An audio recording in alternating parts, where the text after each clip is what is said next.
Introduction to Dermatology. The integumentary system refers to the skin and its accessory structures. In the adult human body, the skin makes up to about 16% of body weight and covers an area of 1.5 to 2 meters squared. In fact, the skin and accessory structures are the largest organ system in the human body. The skin protects your inner organs, and it is in need of daily care and protection to maintain its health. The anatomy or structures of the dermatology. The skin and its accessory structures make up the integumentary system, which provides the body with overall protection. The skin is made of multiple layers of cells and tissues, which are held to underlying structures by connective tissue. The deeper layer of skin is well vascularized. It also has numerous sensory and autonomic and sympathetic nerve fibers, ensuring communication to and from the brain. The skin is composed of two main layers, the epidermis, and the second is the dermis. Beneath the dermis lies the hypodermis. The epidermis. The epidermis is composed of keratinized, stratified squamous epithelium.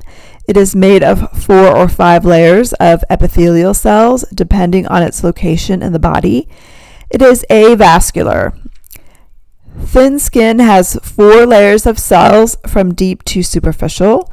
These layers are the stratum basal, stratum spinosum, stratum granulosum, and stratum corneum. Most of the skin can be classified as thin skin. Thick skin is found only on the palms of the hands and the soles of the feet. It has a 5th layer called the stratum lucidum, located between the stratum corneum and the stratum granulosum. The cells in all of the layers except the stratum basal are called keratinocytes. Keratin is an intracellular fibrous protein that gives hair, nails, and skin their hardness and water-resistant properties. The keratinocytes in the stratum corneum are dead and regularly slough away, being replaced by cells from the deeper layers. Dermis. The dermis contains blood and lymph vessels, nerves, and other structures, such as hair follicles and sweat glands. The dermis is made of 2 layers, a papillary layer and a reticular layer, of connective tissue that compose an interconnected mesh of elastin and collagenous fibers produced by fibroblasts. Papillary layer. The papillary layer is made of loose areolar connective tissue, which means the collagen and elastin fibers of this layer form a loose mesh. This superficial layer of the dermis projects into the stratum basal of the epidermis to form finger-like dermal papillae. Within the papillary layer are fibroblasts, a small number of adipocytes, and an abundance of small blood vessels.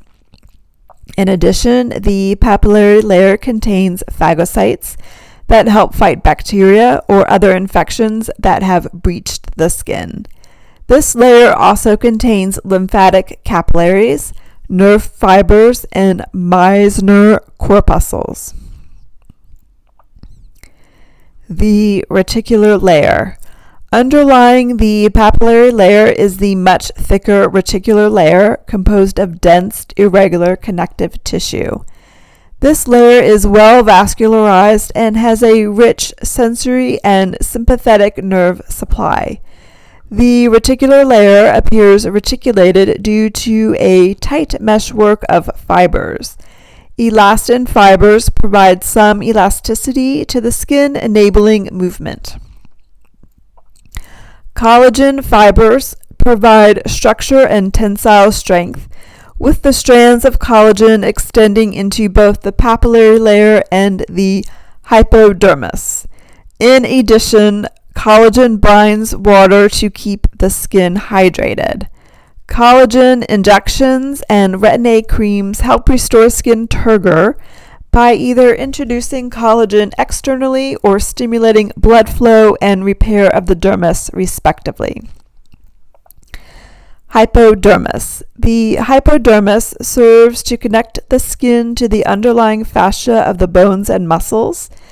It is not strictly a part of the skin, although the border between the hypodermis and dermis can be difficult to distinguish. The hypodermis consists of well-vascularized, loose areolar connective tissue and adipose tissue, which functions as a mode of fat storage and provides insulation and cushioning for the integument. The physiology or function of the integumentary system. The skin and accessory structures perform a variety of essential functions, such as protecting the body from invasion by microorganisms, chemicals, and other environmental factors, preventing dehydration, acting as a sensory organ, modulating body temperature and electrolyte balance, and synthesizing vitamin D. The underlying hypodermis has important roles in storing fats, forming a cushion over underlying structures, and providing insulation from cold temperatures. Protection. The skin protects the body from wind, water, and UV light. It acts as a protective barrier against water loss, and it also is the first line of defense.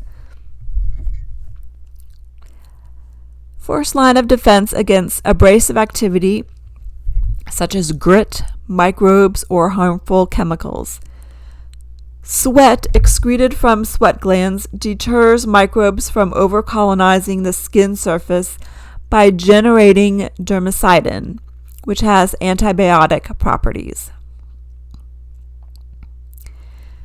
Sensory function. The skin acts as a sense organ because the epidermis, dermis, and the hypodermis contain specialized sensory nerve structures that detect touch, surface temperature, and pain. These receptors are more concentrated on the tips of the fingers, which are most sensitive to touch, especially the Meissner corpuscle, which responds to light touch, and the Pacinian corpuscle, which responds to vibration. Merkel cells, seen scattered in the stratum basale, are also touch receptors. In addition to these specialized receptors, there are sensory nerves connected to each hair follicle, pain and temperature receptors scattered throughout the skin, and motor nerves innervate the erector pili muscles and glands. This rich innervation helps us sense our environment and react accordingly.